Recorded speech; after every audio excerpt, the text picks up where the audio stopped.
Hey YouTube, welcome back. Today we're going to go through 5 ways in which you can help improve your sleep and get great quality sleep.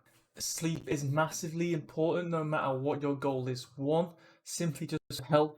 2, if you're looking to drop body fat. 3, if you're looking to add muscle mass. 4, just for general performance day to day, whether that's training, being productive, whatever it might be. Sleep plays a huge role in all those things. And therefore we should be trying to have as good a quality sleep as possible, as consistently as possible. So today we're going to go through how to do exactly that and how to make sure you get great sleep every night. If you do enjoy the video, please drop a like. If you have any questions, throw them down below and I'll get back to you. If you haven't already, please do subscribe because it helps me out a lot. Okay, so number 1, nice and straightforward. We need to be trying to make sure our wake times, so the time we wake up, and our sleep times, the time we go to sleep, are consistent, are routine-like on a regular day-to-day basis. Okay, so given your routine, so let's say you're waking up at 6:30 a.m., let's say you're going to sleep at 10:30 p.m. Okay, if those fit your routine, that's typically, the lifestyle and day-to-day routine that you currently run. You need to try and be consistent and stick to these as best as you can day to day. Why? Because your body and your sleep gets into this rhythmic pattern, okay? It gets used to going to sleep at roughly the same times and it gets used to waking up at roughly the same times, okay? This is why often when you go from a period in summer to a period in winter, when the natural light changes and it's darker earlier or it's darker later, when we're adjusting to that, we can almost feel, a little bit tired in that adjustment because our sleep can almost adjust to those sort of times, right? Because we'll come on to natural light in a minute. But when those sleep patterns and those wake times, sleep times shift and change, we can almost feel quite tired and we can notice it and it can take a while to adjust to that. If you've ever tried and changed your sleep and pattern, right? If you ever tried and change times you go to sleep or the times you wake up quite drastically, you'll know how difficult it is. And that's because our body and our sleep gets into this rhythm, okay? So keeping consistent sleep and wake times is important just because it's going to help you in terms of getting to sleep and then waking up and feeling good.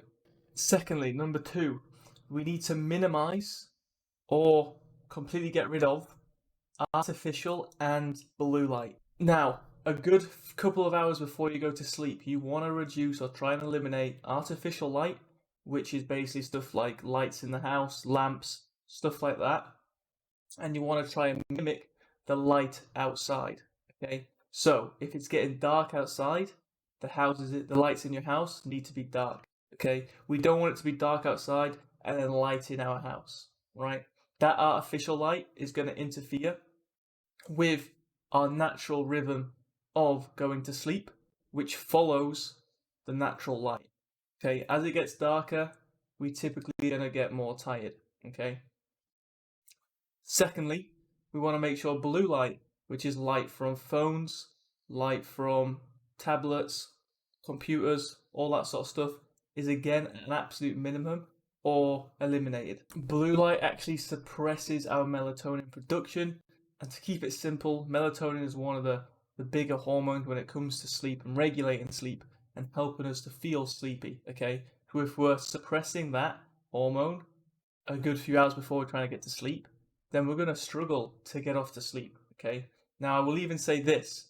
If you are someone who does currently use blue light, good, 30 minutes, even 20, 15, maybe even right before you go to bed, and you still manage to get to sleep, eliminating it will still massively help your sleep quality, okay? Sleep quality is different to just getting to sleep. Sleep quality is how well you sleep within that sleeping window. So we want to try and eliminate this as best we can. If you have to use your phone, tablets, computers, likelihood we don't have to use them, likelihood we just want to, but if you have to, try and get blue light filters for those things. So then at least if you're using it, you're reducing the blue light exposure. Number 3, simply we need to relax. Sleep is a very calm, relaxed, parasympathetic state, okay? So if we're trying to get to sleep and we're wound up, we're stressed, okay, we're not relaxed, our sleep quality is gonna suffer. So again, a good 2-3 hours before we go to bed, we need to be trying to make sure we're doing things that help us relax. That might be just watching TV. I know I've spoken about blue light before, but sometimes it's going to have to be a bit of a trade-off. Even better, to eliminate that blue light, that might be something like reading a book. It might even be some sort of meditation that you might want to do. Could even be listening to some sort of calming music. Okay, but whatever we do, we want to make sure it's helping us relax. We don't want to be doing anything that's going to get us, wound up or alert or stressed before we're trying to go to sleep. That's the worst thing that we can do. Number 4, keep it cool. Okay, and by cool, I mean the temperature of your room. So to promote good sleep, your core body temperature actually needs to drop 1 or 2 degrees. Okay, so we want to try and keep our bedroom, the environment that we're going to sleep in, nice and cool. It's always said that we want to keep our sleeping environment like a cave, right? Nice and dark, pitch black, and then nice and cool. So if we can try and mimic that, then that's fantastic. We can even do little other things, to try and help cool our core body temperature down, like taking a very warm or quite warm bath or shower an hour, 30 minutes before we go to bed. Once you do that, you might think that's going to wake you up, but it actually drops your core body temperature because your body tries to cool you down. You can even wear, this is going to sound weird, but you can even wear socks when you go to bed. That has been found to actually help drop your core body temperature a little bit as well. So if you find already that some people do like wearing socks to bed and they find it helps them sleep, that's why. And then lastly, number 5, limit caffeine and alcohol. And for both of these things, I'm talking towards going to sleep. Okay, so caffeine, if you like caffeine, you want to drink caffeine, absolutely fine.